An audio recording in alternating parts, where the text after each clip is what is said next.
Hola, Sasha. How are you? Lovely to see you. Greetings from Bali.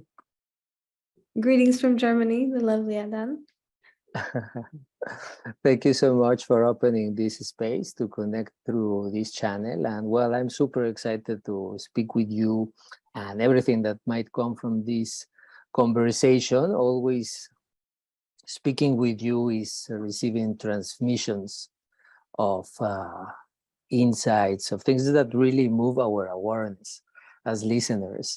And well, we have had many talks among the years, and I'm very excited about this one to be connected from different continents and to open the conversation about different themes that are important to tap on overall on the sense, on the purpose of this podcast is about to share insights of different teachers around the world on certain topics in order for us to build a stronger foundation and our strong observation about love, about energy, about sexuality, about relationships. So I would love to open first with this is like the flag question, which is what does love is for you? What should be your definition about love? What is love?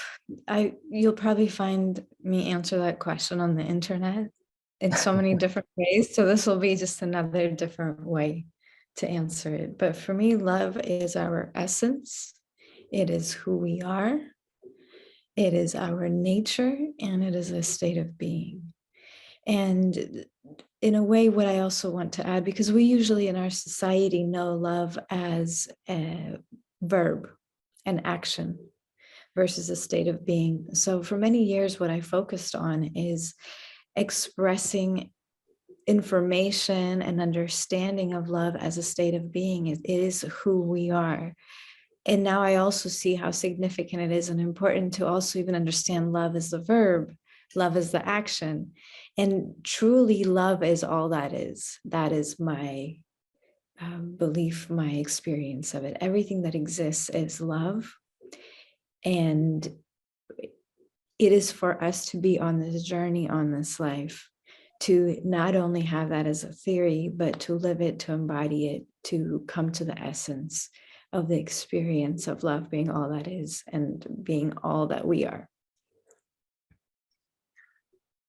So Greeks, they have different definitions of love, like different types of love. Yes. Do you think that there are different kinds of love? And I will set as example, the love of a man for a woman and the love of a woman for a man. Does these loves are different or must be the same? I guess what we can speak about is how maybe this word love is very complicated topic because it's all it is we're talking about so many different things. So for example, if the conversation didn't start with someone asking me what is love and all they said is, do you feel that men love women differently than women love men differently? I could go on a long topic about that. But it would disregard what I just said about what love is, which is our natural state. So we have different ways of expressing love. Sometimes we express love even through being firm or disciplinary, let's say with our children. That can come out of being from a place of love. Sometimes we love with tenderness. Sometimes we love from a distance. So what it comes down to is that still we're talking about a common denominator, and that is that our essence is love. And then how that love is expressed, that's where things can look very different between how we express our love with a friend, between how we express our love with a lover, with a partner, with a son, a daughter, a boss, all the different ways that we express it. Does that answer your question? Yes, of course. But what I will say here, yes. Go ahead. Is definitely there should be a democratic definition not that it's extended to the love of birds, to the love of your country, to the love of your mother, like a general definition. But where I am heading with my question is on the sense of love is balance as well. And the love between two persons, let's say, with polarized feminine, masculine energy. What I believe is that it's been ruled since literature in the old times, since Romeo and Juliet, right? Like through tragedy, or even since the Greeks, or even since the Bible, no? How did Jesus Christ offered himself on a love act. But what I'm going here is on the way of that I believe that love on this frame, masculine, feminine energy, it's a flow of different frequencies of love, let's say.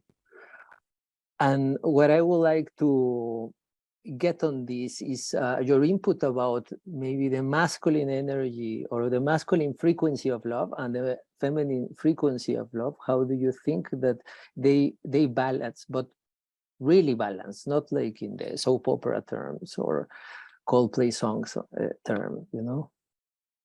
Yeah, I don't know if I'm totally understanding your question, but I will answer it in a way and we see if I'm answering the question that you intend. Yeah. And that is how, let's say, how our dynamics between male and female relationships differ from one side to the other.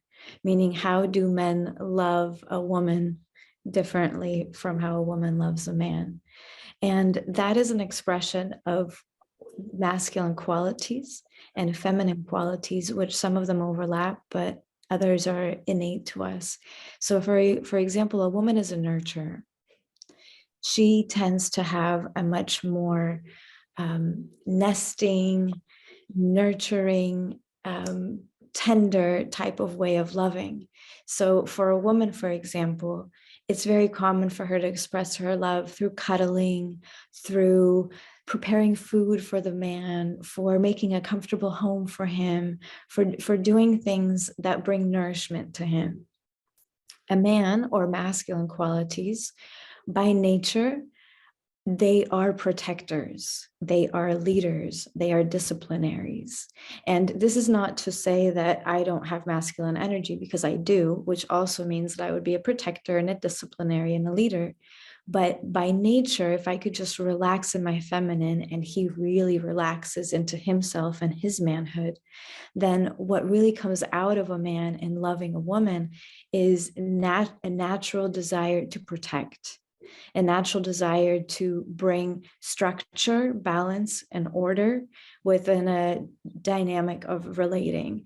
And I say that sometimes people may judge or have a misunderstanding of what I'm communicating, because a lot of women may say, well, I don't want him to bring structure to my life. I don't want him to tell me what to do.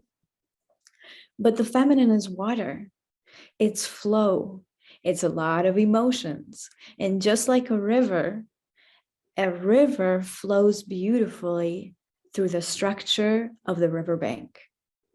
It needs that riverbank to hold it together so that she could relax and do the flow as she does. And when it comes to male and female relating, or really even in homosexual relating also, it would be a similar dance, because one would take a more masculine role, the other one would take a more feminine role. But if we're talking about heterosexual relationships, in this case, what the man does is he brings structure, and that is his way of loving. We love through sharing our gifts, whether that is our gifts in our career choice, gifts of listening, gifts of sharing, gifts of giving advice. A man gifts us with his beautiful qualities and traits of leadership, of bringing structure, of being able to think in a linear way, and through bringing protection to the woman. The woman tends to love more from a place of nesting, of creating a home, a beautiful space to be in, and to nurture him, whether that is through her desire to, pack his lunch. I know these are all very traditional things, but they're so beautiful to me. So to nurture him through the little ways that she can, of whether it's food, whether it's kisses, whether it's hugging, whether it's making herself available sexually and sensually for him to be nurtured through her tenderness, her love, her sweetness. So for me, it's women are a representation of love, men are a representation of truth. But truth and love for me are the exact same thing. So just like we are humans, we're both love, and we're both truth, and we're both masculine and feminine together all at the same time. But if we can decipher a little bit of that, a woman is much more focused on love, a man is much more focused on truth, even though they're one and the same. So that's where there comes a complementary dance between the two, because women nowadays, they want to be the one bring the bread home, so to speak, and the one being financially independent with every aspect of her life, which I think is beautiful. We have to maintain our individuality and independence, but at the same time, I really feel we as women have been taught out of natural tendencies that we have that are actually very, very beautiful. And we have been taught to look at those tendencies as being weak, subservient, controlled, and repressed by the patriarchy in our society. And I completely disagree.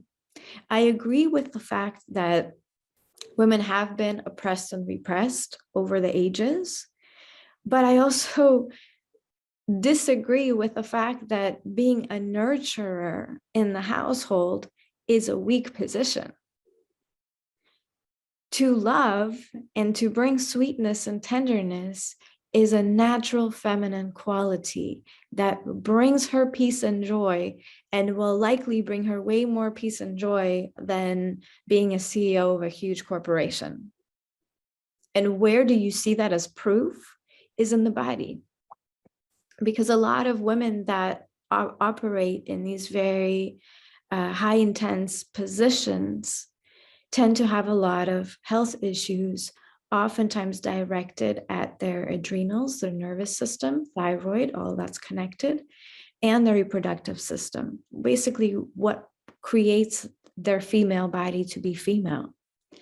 So it's so important for us to come to that natural place of what it means to be a woman, and to really enjoy the qualities that we have as women to love, rather than to push the men away, is the way we've been taught, to distance ourselves, to isolate ourselves, but to come back to a place of being that love embodied nurturance that brings a tenderness to a relationship.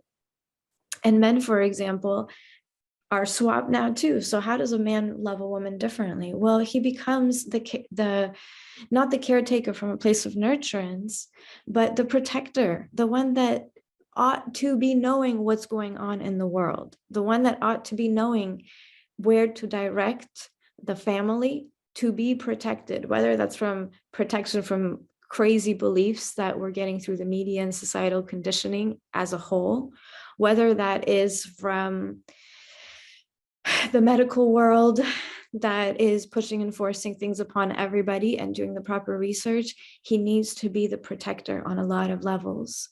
And that is not to say, again, that women can't take that role. I know I definitely do, but that would be the natural way, the harmonious way that we can really not come in conflict with one another in relationships, but understand that we all bring our own unique gifts and they complement one another.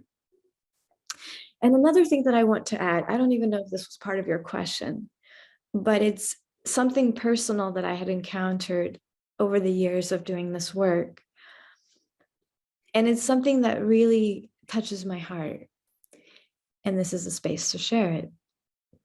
And that is that we have come to a point in our society now where it almost isn't cool to be loving. Mhm. Like it has become unpopular to truly love one another. And it has become even more unpopular for women to love and adore the man that they're with. And that's what we had been taught by our mothers, our grandmothers. They were taught by their mothers and their grandmothers. And the older generations had that more from a place of feeling like they were subservient and stuck in a place and feeling disempowered. So they kind of learned to deal with stuff and find these very passive aggressive ways to get back at the men in their lives. But that was passed down from generation to generation. And now we're no longer being oppressed and repressed as women in the household the way that we had been. We have much more respect and honor and adoration than the older generations. And obviously I'm making stereotypes, but the older generations had the opportunity to experience. So now we're in a position of really true equality of how we look at each other in partnership, but yet the media has done such a great job of making it be uncool to be loving and making it be such a normal phenomenon to cheat, to betray, to speak violently to one another, to be physically violent with one another. I mean, that is what we see. Like if you were to turn on Netflix and you just watch your average movie, even under the category of romance or movies about love, all those movies will have points of friction. All those movies will have something where people are no longer loving with each other, no longer respectful with each other. And that's being kind in my words to describe that. A lot of it is about just really being nasty with one another.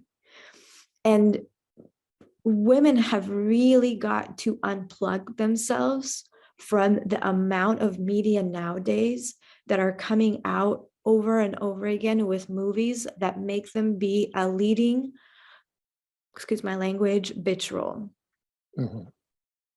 Because then what they're teaching the women is to be a bitch with their partner versus a transparent, soft, tender, loving, nurturing woman for a partner that ought to bring her protection, love, care, respect, and adoration.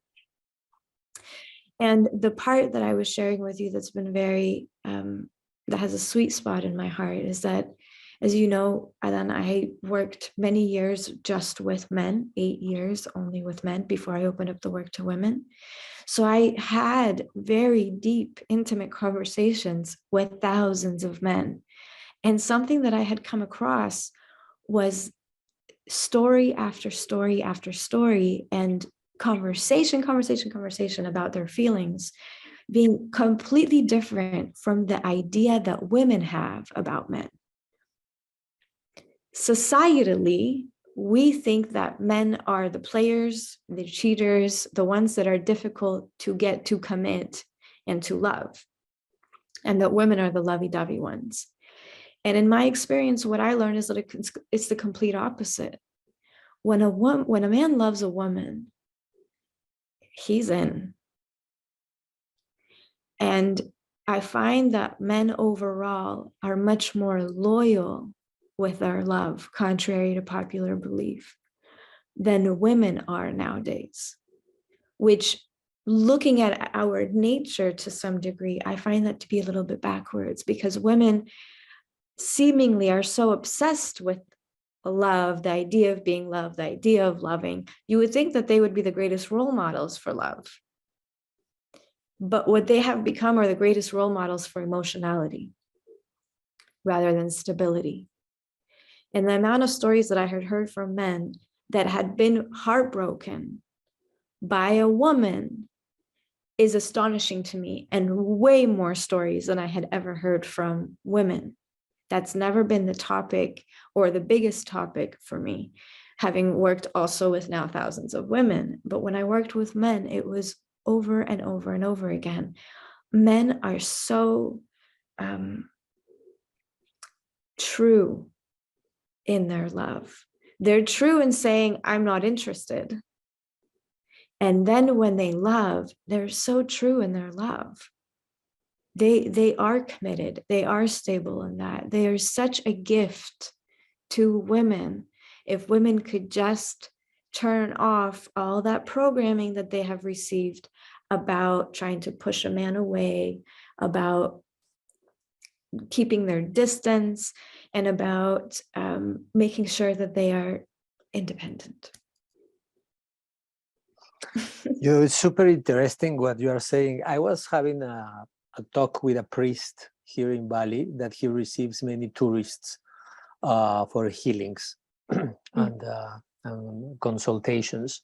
And he was telling me that the amount of couples that he receives, that the woman is on the spiritual research and craving freedom, and that she, because the husband or the partner doesn't understand about spirituality, she doesn't feel more attached, and she actually feels that she wants a bit controlled or without a sense of freedom, because now she's craving different interests, right?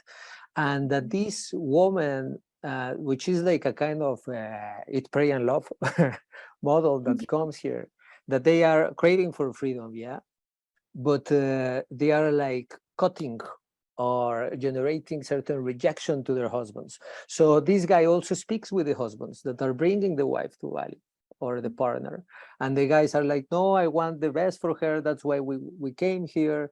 I would like to understand what she's seeing, but for me it's a bit difficult. But like a total different story, and the guy doesn't even know that she's actually like getting that the woman is even trying to finish or considering to breaking the relationship. And what does the priest told me? He told me that it was a misconception about freedom, about the sense of doing what I want, on the sense that all these women, they want to come to Bali and then stay for 2 months, or to Tulum or Ibiza, or 3 months, and to begin to cut cords. And he's like, hey, wait, but your husband loves you, he's providing. But there, he noticed like a change of energy. This is a specific group for say something, but what I'm sensing, and also the root of my question, is that on these contemporary times, I feel that there's a sense of disagreement, or that we are not understanding on a very authentic way, men and women, in the sense that is now, I think that also maybe a collective ego about which is setting protection, because also all the aggression that happened in the past times Adancito, I against don't men. hear you. Sorry, do you hear me now? I hear you now, but I missed probably the last 15 seconds. Okay. So yes, I was telling you about this certain kind of misunderstanding between both sides, men and women, on the sense that there's a new generation of women in all ages, which comes with are evolving and getting curious on many things. Some men are not that curious on, let's say, holistic world, etc.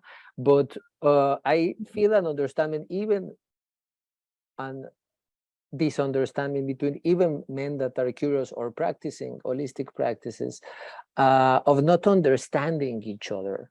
So my question is, what those men can do in order to hold the space for this situation?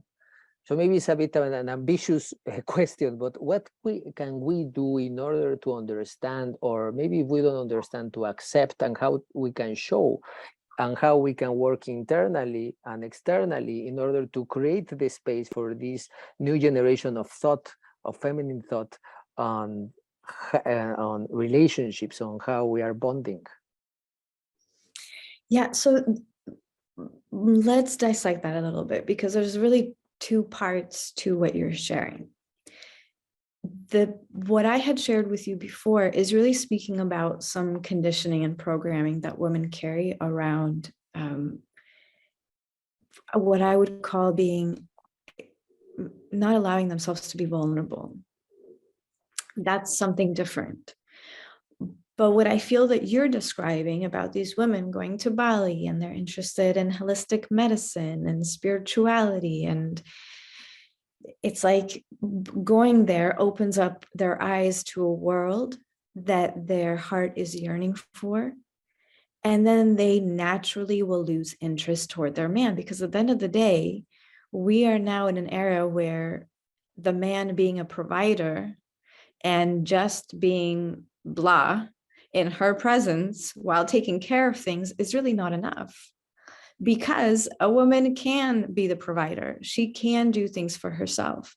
So what we're experiencing now is that women are more interesting of a man to themselves than men are to them.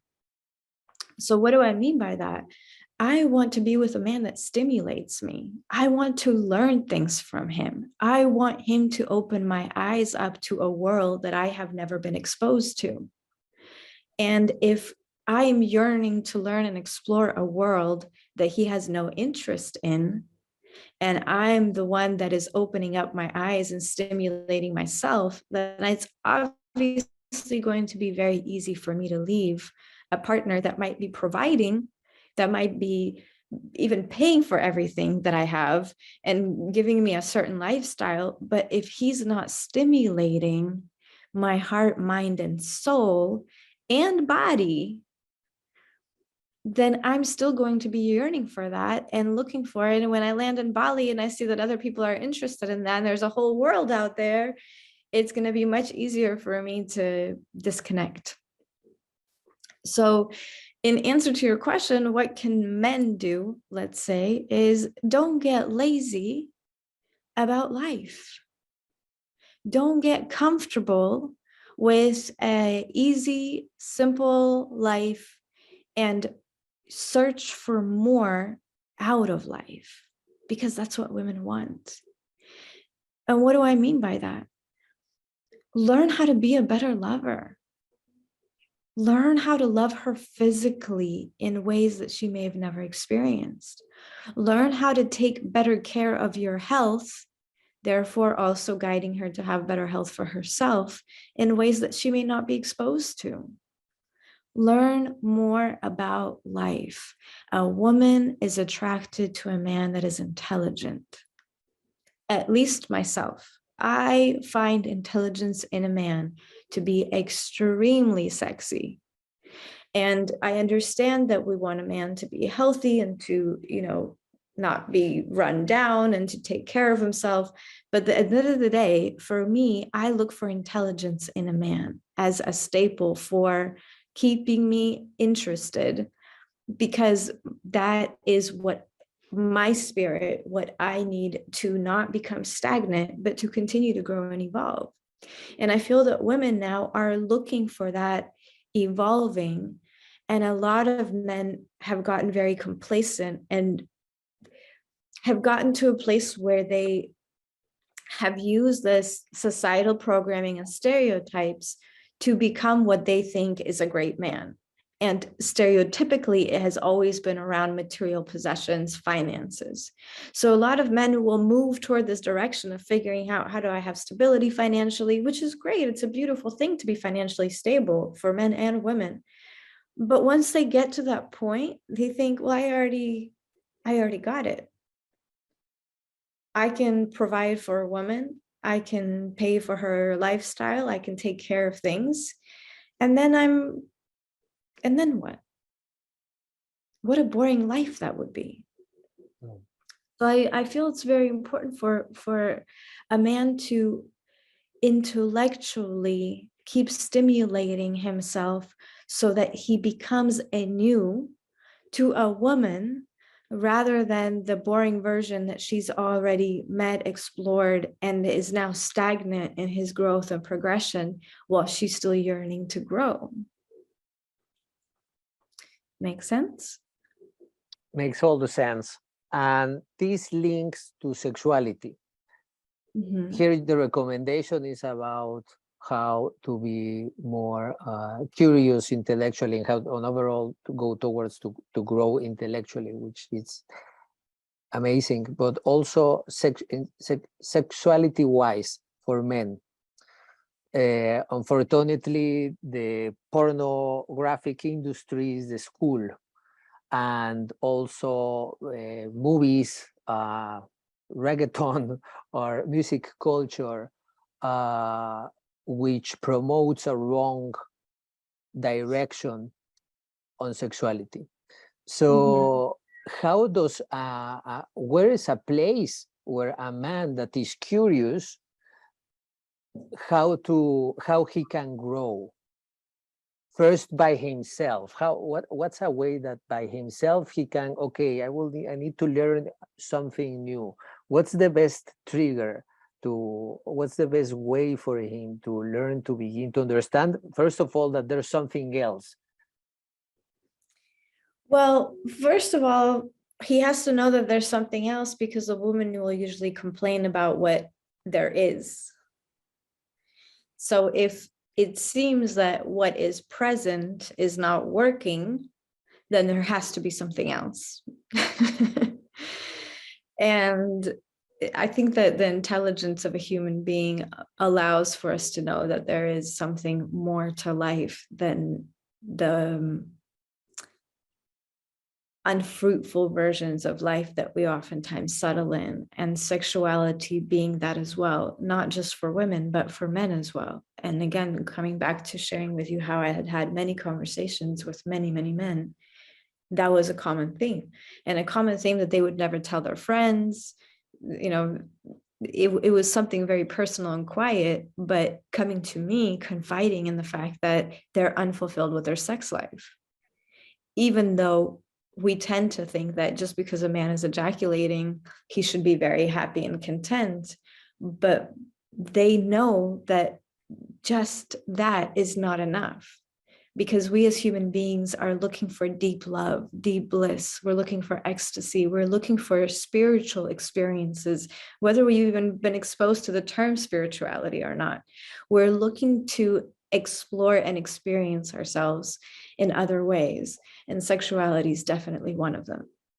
So both parties will usually know that there could be something more. And then, come on, we have the internet. And you can use the internet to just search for porn, but you can use the internet to find any other types of information. So resources like myself and like many other people on this planet are there that are at least bringing up different topics when it comes to sexuality. The question is, can you put your ego to the side and come back to a place of being a student, even though you might be in your 40s, 50s, 60s, or 80? Or 20.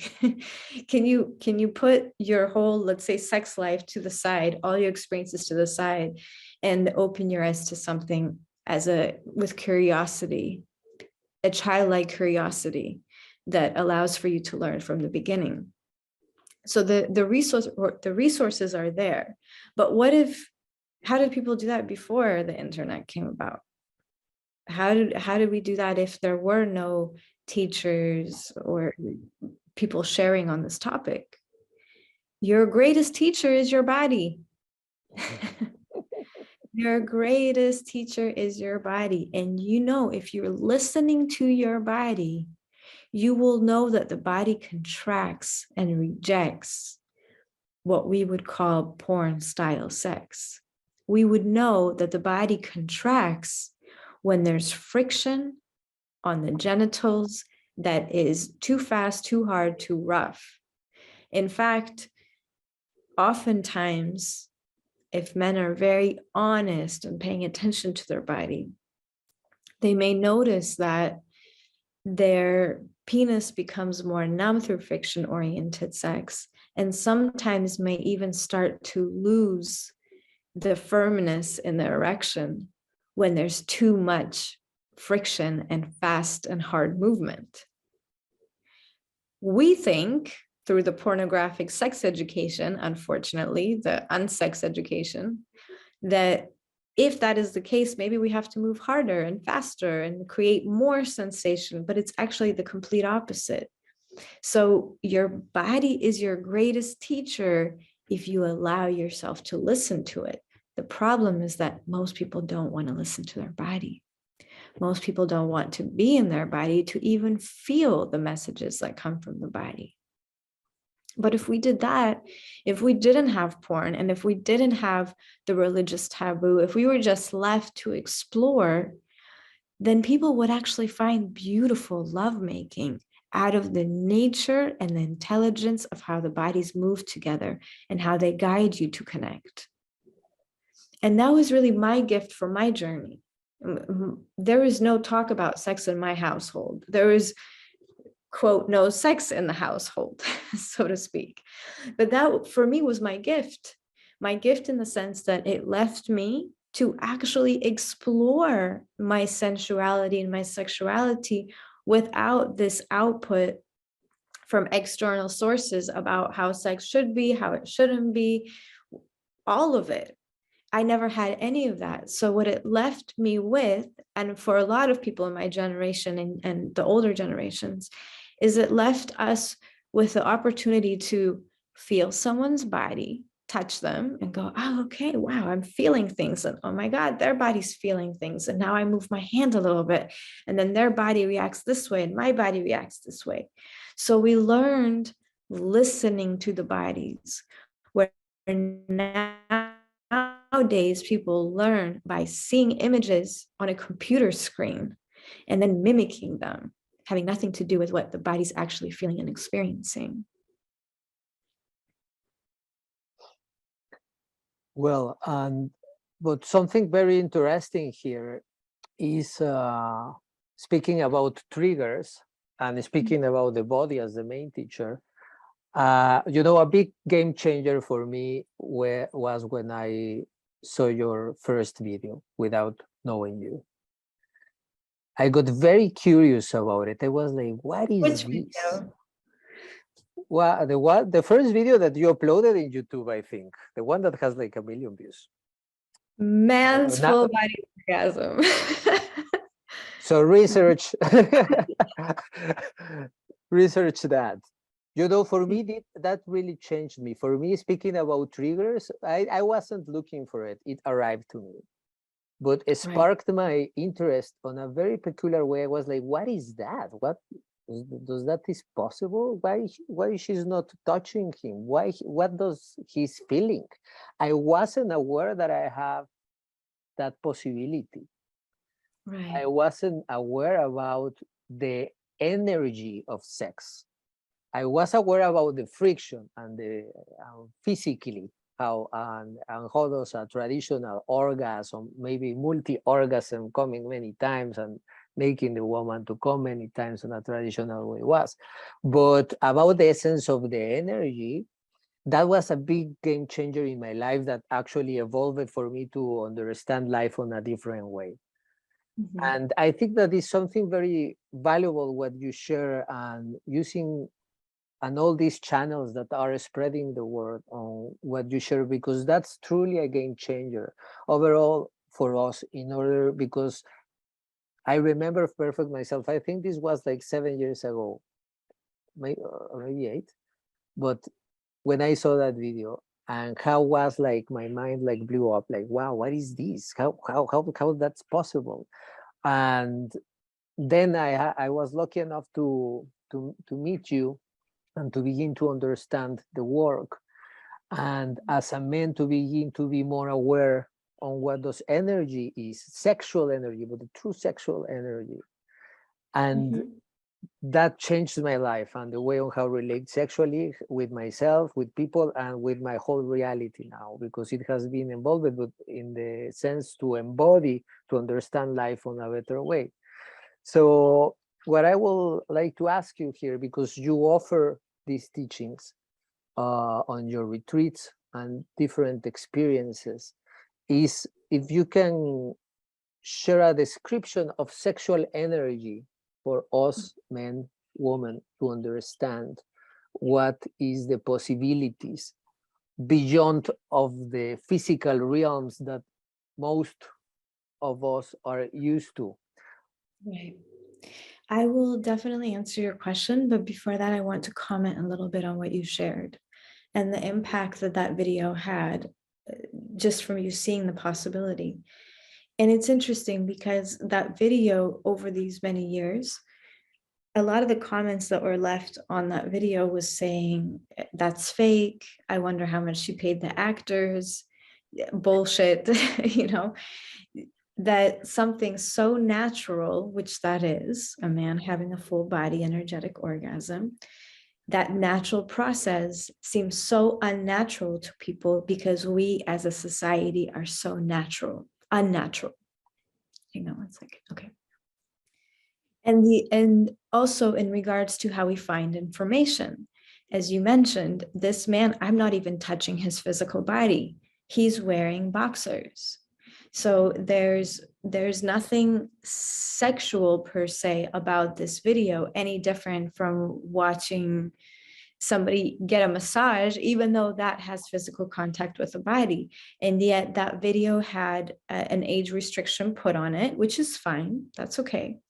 But get this, just in the last couple of weeks on my Instagram channel, I posted a video of me working with a female body at a workshop. She's fully clothed.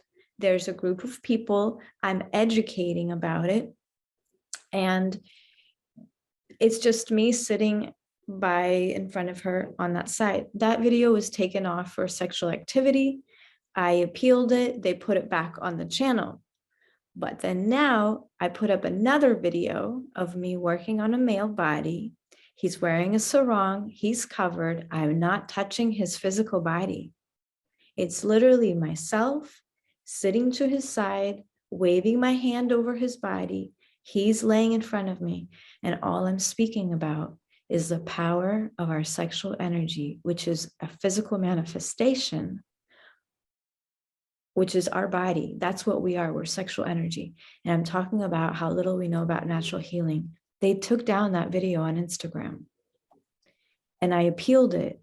And they still said that it's breaking our community guidelines. So coming back to what you were saying, how we find information, how we have access to it, we are living in a world where no one is allowed to speak about natural healing publicly, or else they can be ridiculed or taken down, or what we call now the cancel culture, being canceled.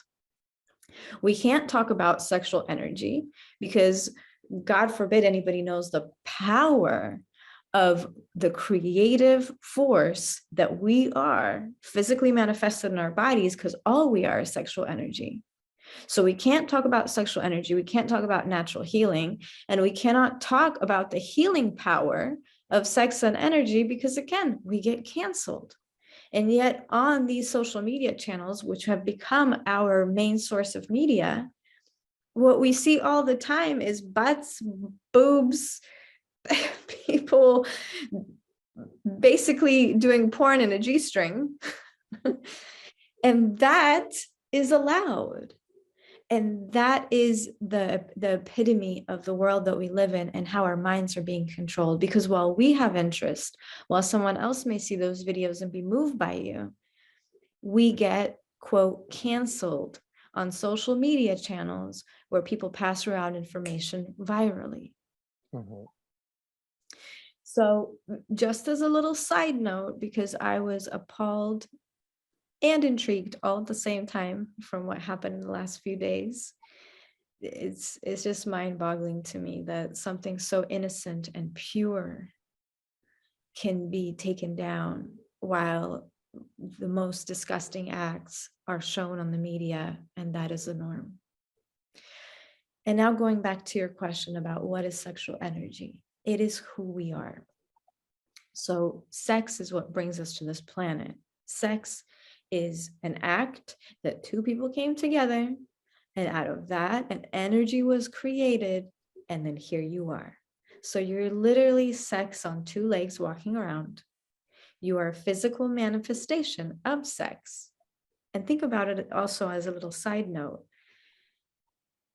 So much topic of sex has become taboo in our lives, in our society, and we shun sex. We're not allowed to have nudity.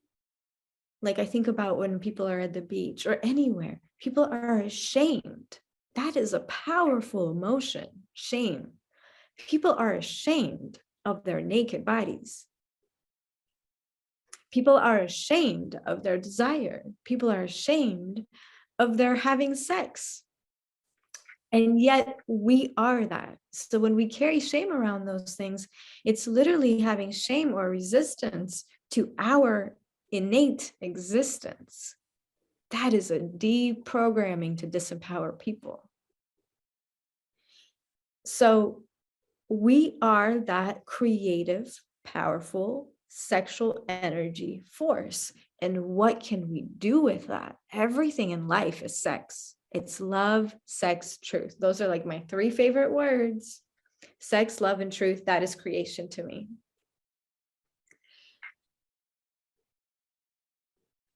Lost my track of thought. With my 3 words. So when we're in this existence, what can we do with all that power? If we're sex, if we're love, and we're truth? Well, first of all, we can express physically through our words, through our actions, through who we are as love, as truth, and through our sex. And that sex, that ability to generate and use our sexual energy to unite with someone else, a baby, but could also be another reality, another way of thinking, other types of thought patterns, other types of beliefs. So why do they want us to stay with that friction-oriented sex and to not understand energetic lovemaking? Because when we don't have energetic lovemaking, we are robbed of our capacity to create a more beautiful reality, because we're stuck in creating the low vibratory reality through most of our sex acts that look like pornographic acts. And the other part is that it prevents us from using the sexual energy and the power of our orgasmic states for healing. Energetic lovemaking allows us to generate a lot of energy in the body, and we are self-generating batteries to begin with. But when we come together with someone else, we start to generate even more potency, even more energy. And energy is like water. It purifies everywhere it goes. So if people were making love and using that sexual energy, those orgasmic states, to generate love and more power and energy in their connection, they would start to purify their bodies from all physical, mental, and emotional imbalances. And what does that look like for the world? Well, now you have a bunch of people that are much more empowered because they're not being triggered by trauma. They're not being triggered by fear. They're not living in a state of fear. That's probably what we saw the most in the last 2 years, is how easily people can be manipulated to go against their common sense because of being in a state of fear. So sexual energy is our manifestation. That is who we are. And it is the most powerful creative force. That's what gives life to everything in existence.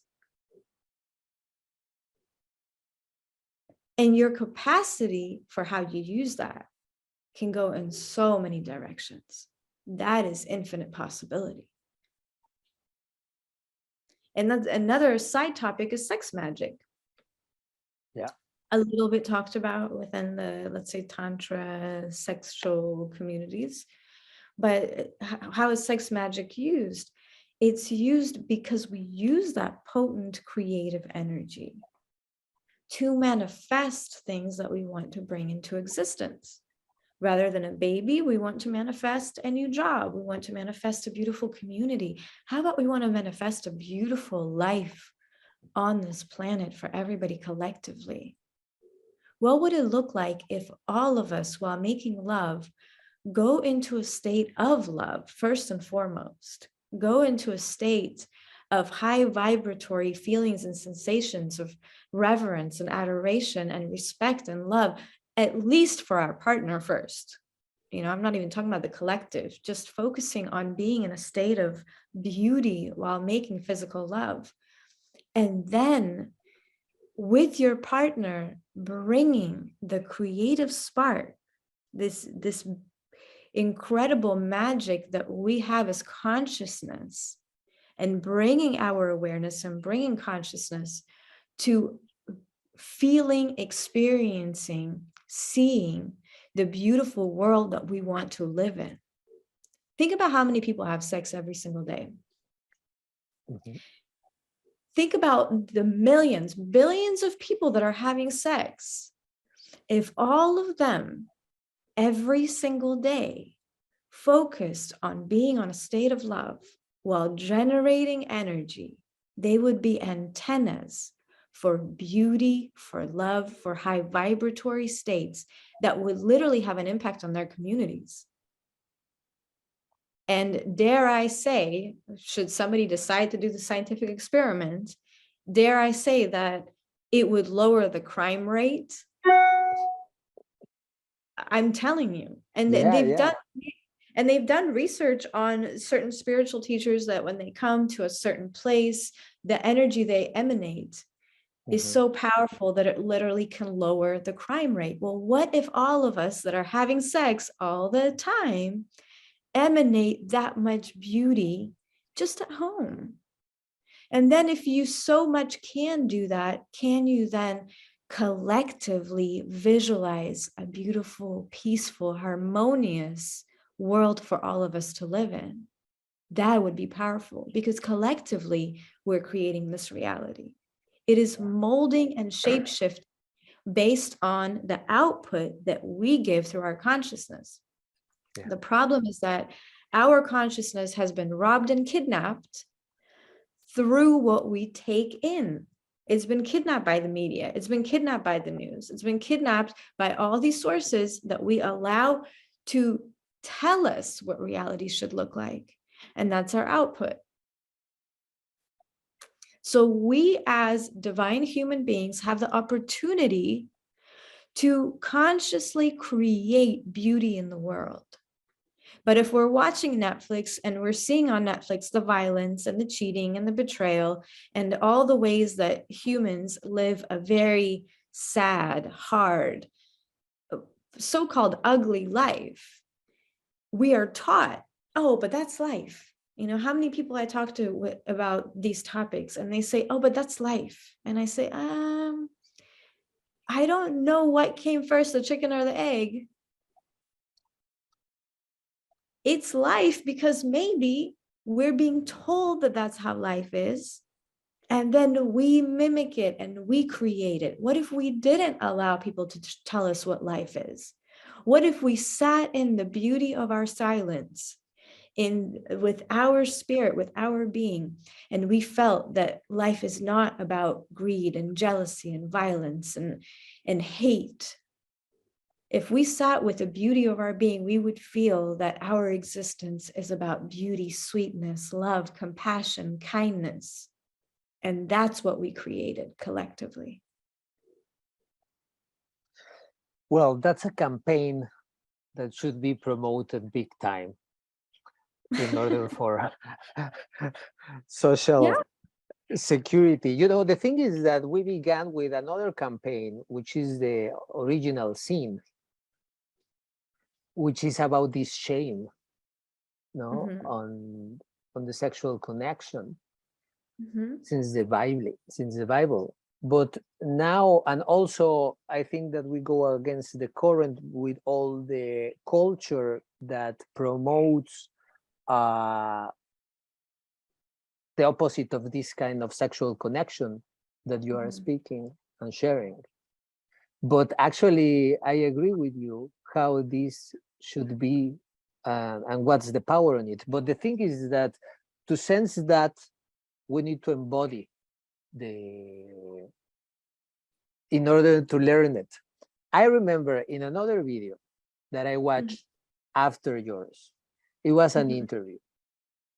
And this interview was asking how men can love a woman or something like that. I don't remember well the question, but your answer, yes. And it was kiss the chest of the woman. Stay there, focus on it. the chest, the heart. Mm-hmm. And I was like, wow, I have never done that. I focus on the nipples, you know. And this was like also like 8 years ago. And I tried it. For me, that was a trigger. I was like, okay, let's do this. No? And I was making out with my ex-girlfriend, ex-girlfriend, and I focused on Ex-girlfriend Generation X. Generation X. So, but I focused on that, and I was a regular guy from advertisement world. I didn't knew this was literally my first triggers about getting to know this. But I focused on that, and I did what you said. I focused on the chest, and I began to kiss the heart. And actually, I got on a kind of a trance. It was so beautiful. I did an energetical connection, which actually we both were super amazed because both of us came. And for our kind of culture, sexual culture, that was like a wow, what just happened? We just had an orgasm of me kissing not even the nipples, kissing your chest. And the experience as a man that I got, I was like, wow, and I was like in meditation. Right. And as a man that didn't meditate at all. Right. And for me, it was a big discovery. It was a big trigger because that meditation was love. And the kind of connection that we both got and manifested on this orgasm on both of us without a penetration, it really changed our chip on the possibilities of sexuality. Right. So what I'm saying here is that I think that there are easy things that can be a trigger that maybe, I don't know, I heard this 8 years ago and changed, and it was like my first push on the sexual energy world. But what will be a tip that you can share us men on how to activate this sensitivity in order to evolve our understanding of sexuality and move towards on this goal that you share and this reality? Well, a couple things to point out, even from your experience. As you said, you were just a marketing guy, never was exposed to this kind of information, spiritual, nothing, just quote, regular guy. And all that little video did was give you permission to enjoy. It gave you permission to not do the thing that you thought you had to do. Because for a lot of men and women, they think, oh, sex is XYZ. Maybe I saw it in porn. Maybe this is what my uncle Bob told me it was supposed to be. So now you see, oh, I don't have to do the boom, boom, boom. Oh, okay, let me try something different. And how natural it was for you to follow then, as I've said before, the intelligence of your body. Mm-hmm.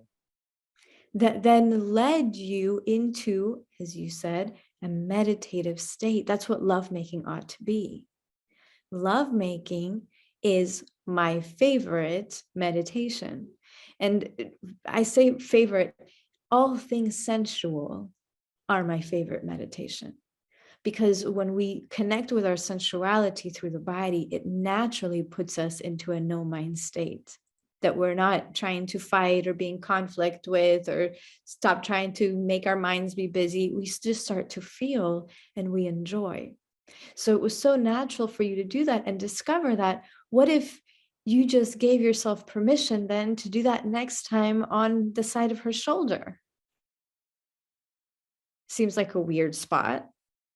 But why not? If you don't have all these preconceived ideas about what you think sex is about, and you yourself just start to explore from your own curiosity and your own enjoyment of being in this meditative state to feel, you may have a very powerful orgasmic state just from her shoulder.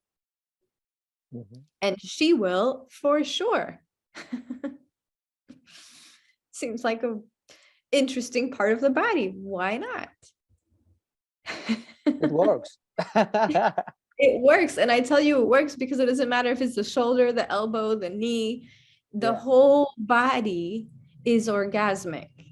What we don't know is that the body has to be unlocked through a little bit of patience, through staying with something long enough for it to reveal its secrets to us.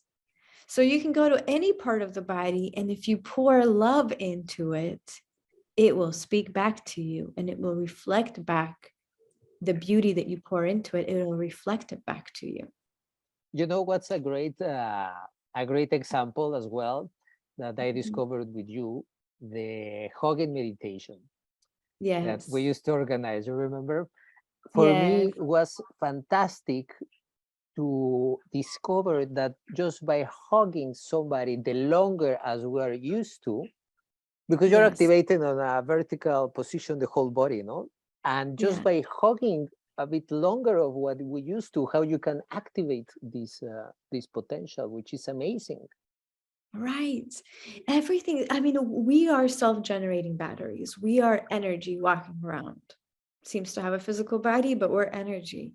And when we come together with other types of energies, we create a whole other third energy that is the baby of the energies coming together. Even not just between humans, but let's say you're playing guitar. Guitar has its own energy. So do you. You start to play it, a third energy is created that is created only by that union between that individual and that guitar in that particular moment. So we're always creating something. We're always creating something that hopefully and potentially will be something very beautiful and powerful to do. So in answer to your question, what is a tip? What can somebody do? In your question, I think it was more geared toward men. What can a man do? Give yourself permission to slow down. And if you think, I'm already slow, go slower. Just as an experiment, as a scientific experiment, go slower and see what life gifts you with through your connecting more to feeling and less to sensation that is forced. Because when we're moving slow, we have to find the feeling. We're not forcing it, we're not creating it. We're finding it. And that is what brings our awareness, our energy to those points that then start to generate and build more energy. So my number one tip for men, in fact, this is my number two tip. I have another number one tip. Sure, Bob. My number two tip is slow down. My number one tip is whatever you're doing when making love to a woman, the only thing that you have to be aware of is that she's totally relaxed in her body. Because if what you're doing does not allow her to relax, her body will contract. She won't have as much energy running through her body. By default, you won't be able to feel as much energy coming from her that your body responds to. So both bodies have to be in a state of relaxation, in this meditative relaxedness in the body when making love. And if all you had to do was focus on, are we both relaxed? And is what I'm doing allowing her to relax deeper and open more?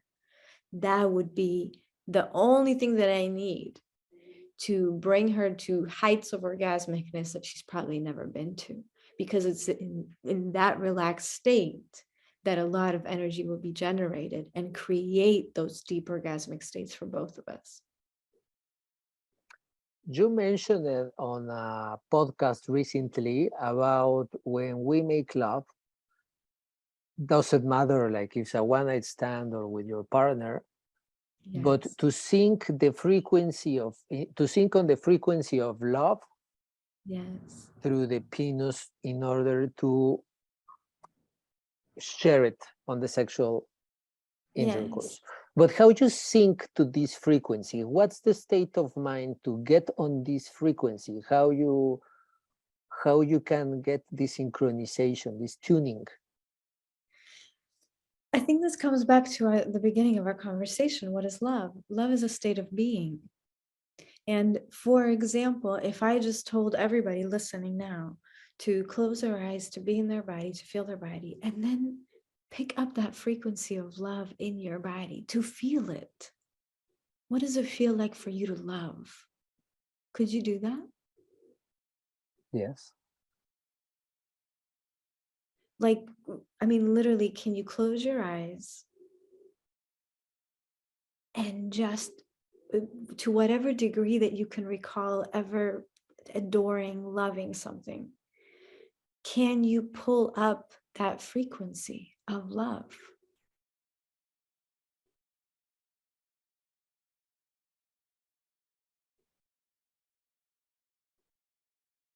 And maybe for somebody that it may be a challenge for, to play with even remembering a time when you really loved, remembering something that you loved, or some moment in your life, some experience in your life, something that pulls up that frequency, that sensation, that flavor into your body.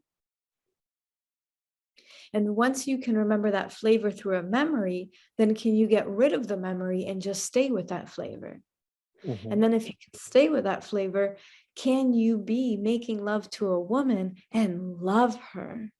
Not because she's the love of your life, but because you're pulling up that flavor of love in your body while being connected to her.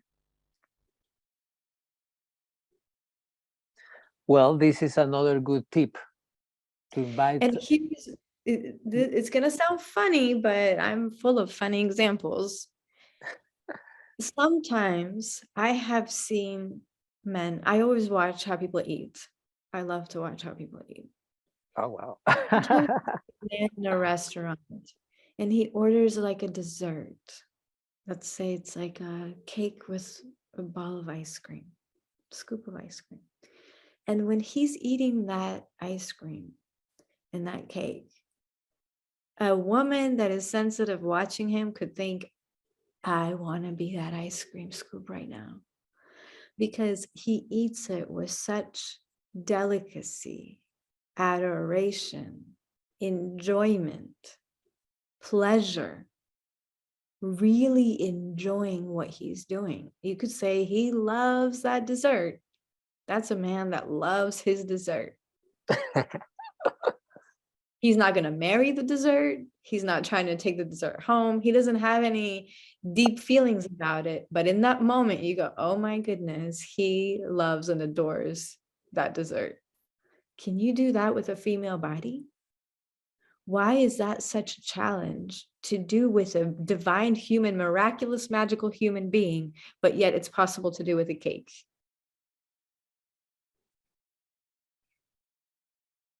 Enjoy. If you're going into lovemaking, if you're going into sex, if you're going into a connection, enjoy it. Otherwise, why are you even there?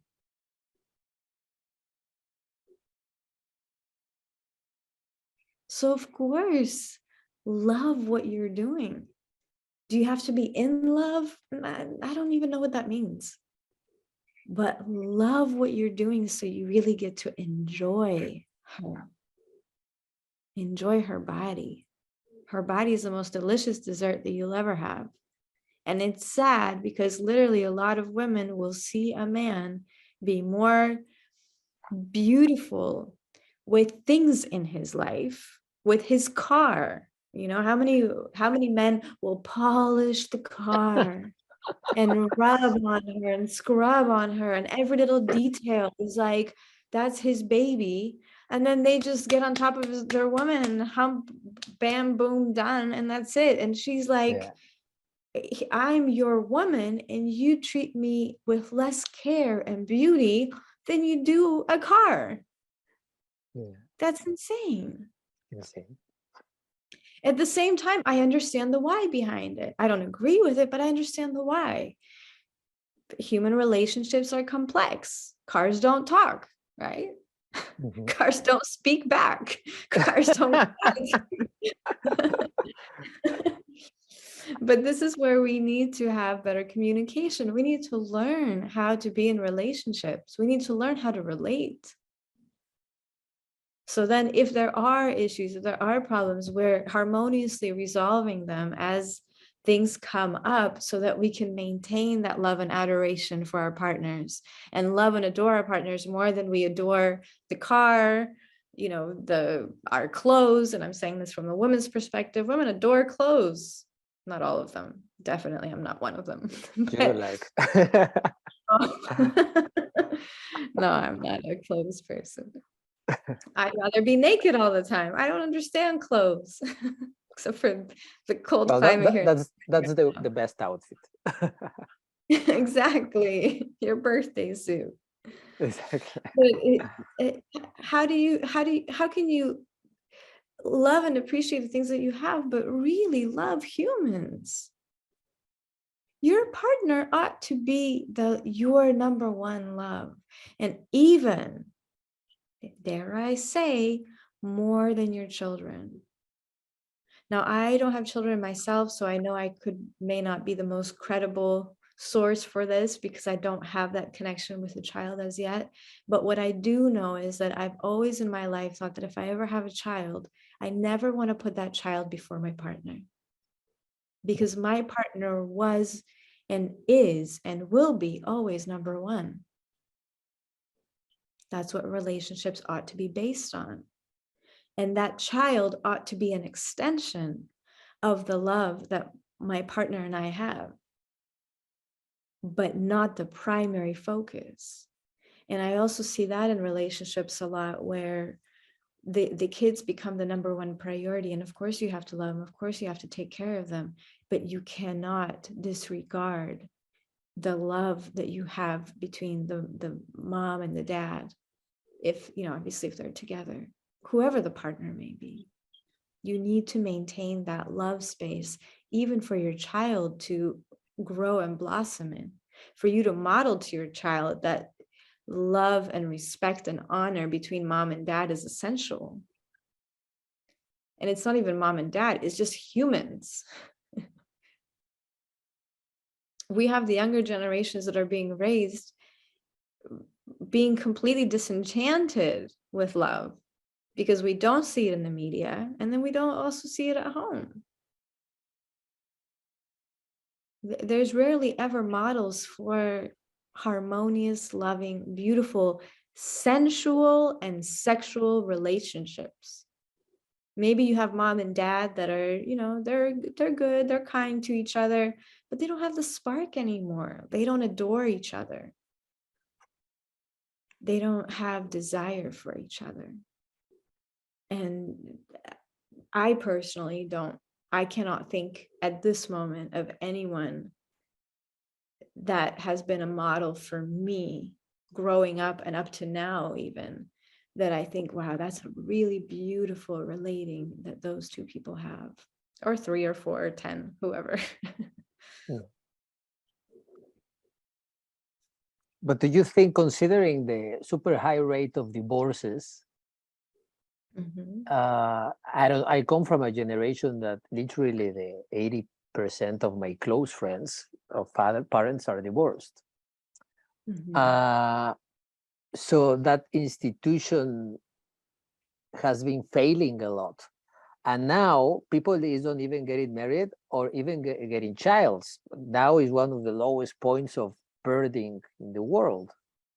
Yeah. Do you think that is because we're not like getting that we're not designed in this contemporary time to be together for a long time? Like,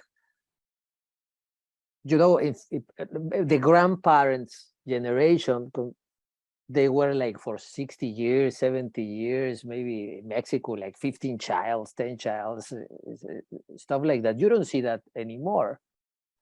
How do you think that is these mechanics now on the sense on how we're relating today? Because I don't see now, it's like, you see it, I don't know, somebody used to work like 50 years in the same work and that was safety, right? Now people doesn't do that. They don't aspire to be longer than 2-3 years. They move, boom, boom, boom, boom. That's Yeah. The I don't structure. have I don't have like a moral right or wrong version for that answer. I feel that it went from one extreme to another and it needs to find a natural balance. So what I mean is that one extreme is that you have generations of parents. Well, the one that you said there, most parents are divorced, but let's say the generations before that, they would get married at 20, have kids, and then be together their whole life. Were they happy? I don't think so. Did they just stick together because that was a traditional thing to do? They did. Do I admire that? No, because I don't see any reason for us to sacrifice a whole lifetime out of some moral idea. I think that we all have the capacity to find beauty and love in our lives. And if we really cannot find it in a certain place, life is very generous and it's going to bring us beauty somewhere. It's also less probable that those generations really talked about their feelings and problems. You know, when I do work with the older generations, people coming from those older generations, a lot of topics were taboo to speak about. And a lot of times they were in these kinds of household roles as man and woman or mother and father in the household, but never really had a certain type of friendship where they could really be vulnerable and share and communicate with each other openly. So that was one extreme. And now we're in the extreme where everything's disposable. Everything. And when it comes to relationships, people don't even want to have conflict. They don't want to face themselves because they don't even want to face themselves in their own life. They don't have to feel because they can always pull out their phone and scroll through their Facebook to distract themselves. They can get online and chat. They have millions of movies online that they can watch. There's so many distractions to not want to feel. And if you're in a partnership and relating with somebody, things are going to come up. You have to communicate. If you don't want to deal with your own feelings individually, why would you want to deal with your own feelings in conjunction with someone else's feelings? That's even more intense. So then people tend to disconnect. I mean, people don't even know how to speak. They break up over text. They get together through text messages and they break up through text messages. That is crazy. People don't even want to have conversations on the phone. It's like now it has become impolite to call somebody without warning. Yeah, that's crazy. And if you showed up at someone's house without letting them know when you're coming, like forget it. You're like the devil. Like, what are you doing here? Call the police. Yeah, call the police. Like, exactly. So also that social awkwardness that people experience and the things that we just described makes it very difficult for people to have relationships because relating requires communication. Yeah. It requires being able to communicate about your feelings and what is going on for each individual person and then resolving them. People don't know how to resolve things. I mean, I literally have worked with couples where if there is a conversation that is going to go in the direction of pointing out something that may even seem to be criticizing the other person, seemingly criticizing, they cannot handle it. And why? Well, trauma. We're all dealing with trauma. If we grew up with parents that criticized us all the time, if I even lovingly want to tell you, hey, when we're making love, I really enjoy it, but I really wish you could just slow down a little bit, you're out the door. Like, oh, you're telling me something else that's wrong with me. And I'm super triggered from my childhood because I was always told that there was something wrong with me. Now I can't even take beautiful advice that I should really honor. Because you're not really criticizing me. You're not really trying to hurt me. You're just trying to bring more beauty. Can I have that emotional maturity enough to just listen? To stay with what I'm feeling, maybe even share, as you're sharing this with me, the only things that are coming up is I'm thinking, oh, I'm doing everything wrong and I'm being so hard on myself right now. Now I'm sharing that. Now we have another conversation. But people need to have communication skills, and we no longer have communication skills. We only know how to comment on people's social media posts. That's And the amount intense. of confusion communication creates, because even speaking about comments on social media, I'm noticing that because lately I've been more active on social media, and I noticed I put out a little clip of what I'm saying and the many opinions that people have about what I'm saying. And some of them are right on point. Other people think that they agree with me, but it's actually different from what I'm saying. Mm-hmm. And then people that completely disagree, but they don't understand what I'm saying. And then all of those people start arguing with one another. So I'm watching people arguing in my comments about their ideas, and I'm like on the sidelines, and their conversations have nothing to do with what I even said, because none of them actually understand what was even communicated or what I intended to communicate. That could also be on my side. But that is a microcosm of the macro of what's going on in our world. Our communication skills are crap these days. And at the same time, everybody thinks they know a lot. And this access to the internet and access to our seemingly open expression of our voice, which, like I said, is not true because so many posts get taken down. So it's not full expression, but this seemingly opportunity to express ourselves have given us this opportunity to think we know everything and we can say whatever we want. It's just, it's a lack of humility, too much ego, and a really lack of elegance and finesse when it comes to communication. And those are the skill sets that we need in relationships. But there's no such a school for this, no? There's nobody to... Life is your school. Get off the internet, call your friend, show up at their house, have a tea with them, have a conversation. Be human. That's your skill set. You're going to get your skill sets by practicing. You're not going to learn how to walk just watching videos on the internet, although I could disagree with my own self there. You will learn by actually getting up and standing up and walking. Yeah. You may tumble, you may fall, but you will do it through practice. In the same way that if I wanted to learn how to do anything, ride a bicycle, I have to get on that bicycle and I will fall, and I will have better days, and then I will have worse days when I keep my balance in it. That's what relating is about. And most people don't even practice. They're scared of relationships. I mean, how many people even now are completely isolated? They're literally scared of allowing people into their life. They're lonely, they're sad, they're at home eating their ice cream and watching Netflix on a Friday night. Nothing wrong with that, I guess. Who am I to judge? But they're at the same time completely scared of someone even saying hi to them. And the amount of friction that we create between men and women nowadays is creating a lot of problems for everybody. Because again, I just recently made a post, and then women come up and they're like, what the fuck does it matter what men say or think? They can all go to hell. I'm like, seriously? Your whole world revolves around what men think. Probably 1,000 things that you do in a day is because of what you care about what men think. But with that attitude, it's completely backwards and twisted. And we're all human. You should care what you think and feel about yourself as an individual. The most important person to you is you. Be good with you. Nothing else matters. But once you're good with you, honor and respect other people. Love other people. It's a very isolating experience to not love. It's a very isolating experience to hold hatred toward anybody, to be angry toward anybody.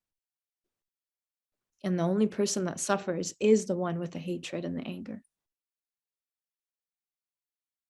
So that this kind of gender wars that have been created, these ideas that men are such and such and women are such and such, is insanity to me. We're all humans having a human experience, all with our challenges, all with our desires to love and be loved. And all of us need to have compassion for one another and to love and be loved by one another. Well, definitely, these are the values that need to come back to be promoted, you know. And also, I loved about how this, like, everybody to make love in order to bring health and safety. This, but it's true. And thank you so much for sharing all this. And speaking about triggers, what I would like is to, well, first to remember to the people that is hearing us about these powerful tips that we spoke. I think that something that worth to remember is about like getting this collection of memories that can be our library of frequencies that we can use to think on the frequency of love. I think that is something super powerful that you shared, among other things on the different ways connecting.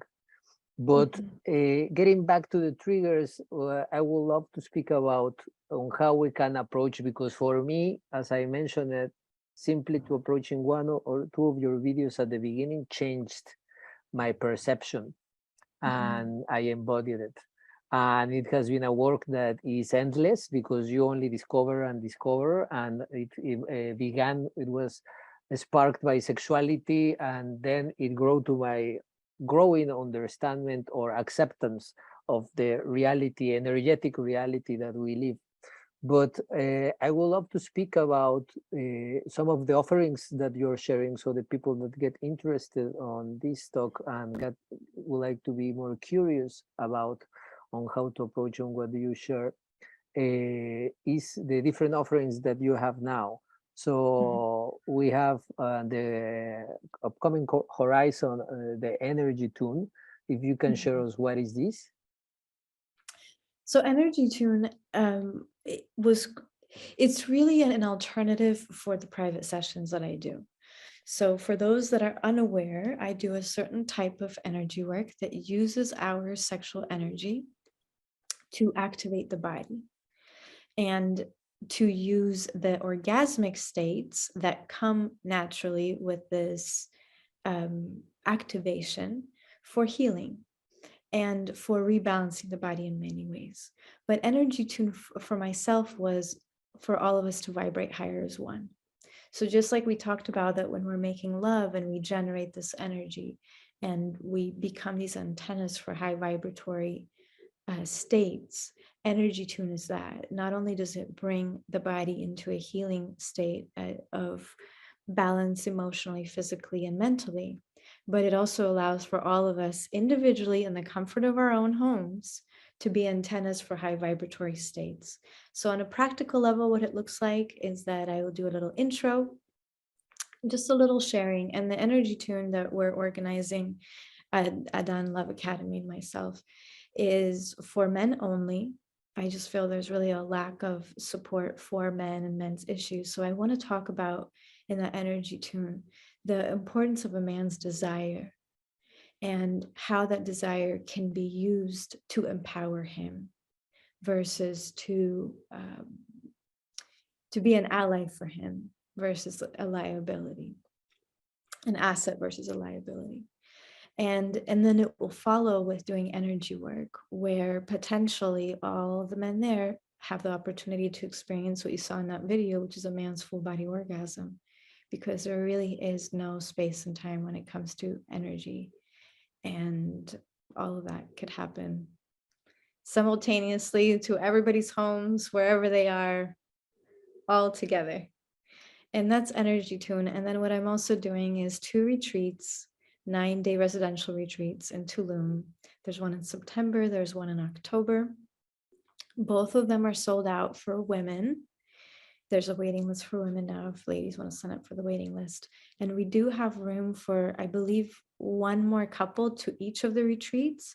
And then I think there's like 2 spots for men on 1 retreat and 4 for the others. So limited spots, but I really want to encourage men to come because all of these things that me and you've talked about are addressed there. So for people dealing with all kinds of issues, imbalances, or places where they want more out of life, That is the journey of exploration. It's about us exploring what it means to be human and understanding how to relate differently to ourselves, to others, to our sexual energy, using this type of energy work to activate and align us to our spirit. Well, beautiful. I would like to share about my experience when I worked for you for first time online. And among all these surprises and these new discoveries that I made and getting to work with you closer, open more gates. I remember the first time we worked together and we did it online. I met you in LA. I remember I went to this small course that you were co-hosting, and I remember that I went very fast and I didn't have a chance, and I was getting to know the work, and then I told you, hey, I didn't have chance to have a session, but I remember you told me, yes, but we can do it on a distance. I was like, okay, I don't understand. Yes, we can do I'm it just on a a distance. marketing guy. Exactly. Hey, What I'm do the you marketing guy. think this is? Don't Come overwhelm me. on.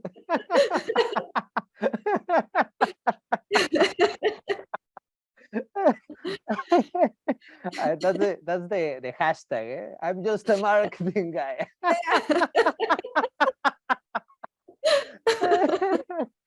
But well, actually, yes, I was only that.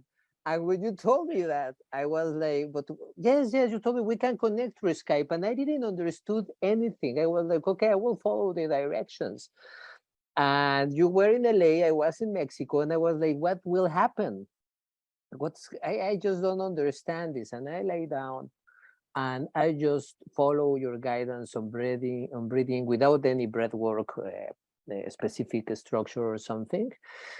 And oh my God, I began to feel my body like never that I remember.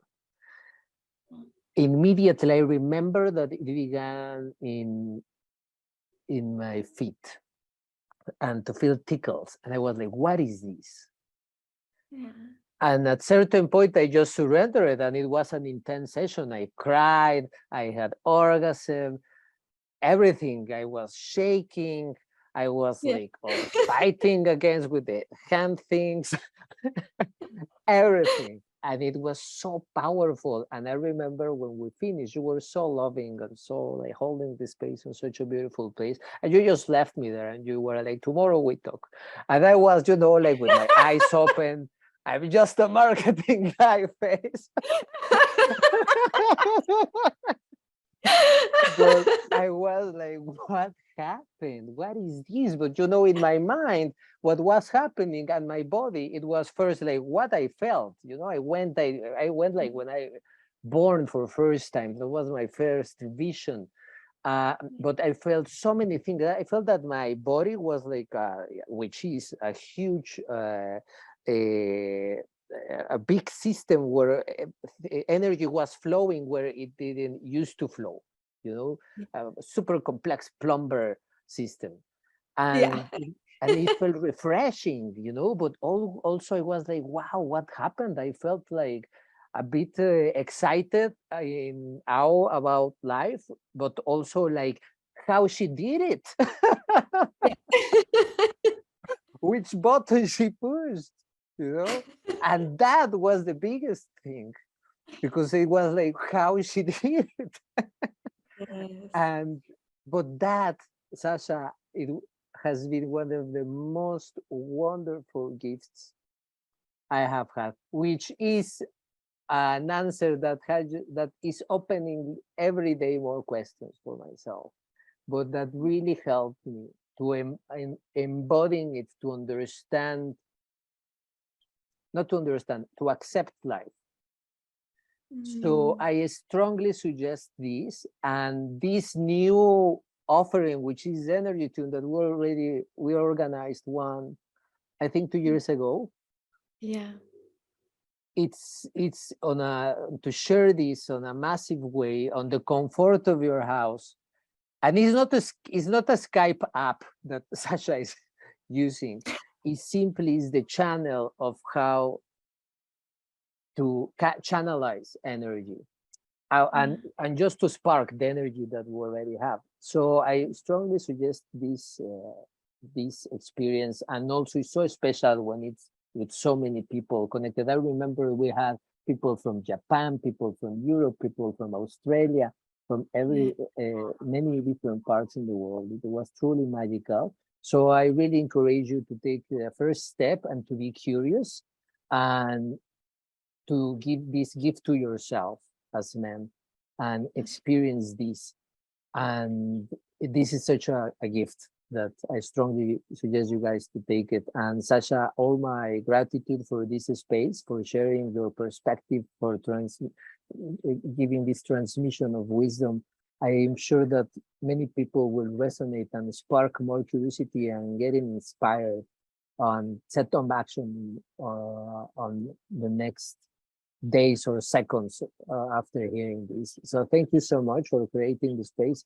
Thank you so much for being an inspiration for this project, for Love Academy, because you are where and keep being a big inspiration for it in order to spark these beautiful campaigns about have conscious love and elevate and rise our energy and literally to make love. So thank you so much. And please, about the retreats, you can get on Sasha's website. You can approach us also and about the Energy Tune. Check loveacademy.org and Instagram, Sasha's channel as well, and our page, loveacademy.org. And thank you so much again, Sasha. Thank you, Adán. Pleasure to connect with you as always. And I'm glad I got to do it while seeing your beautiful face at the same time. So thank you for having me. Thank you, Sasha. Yes.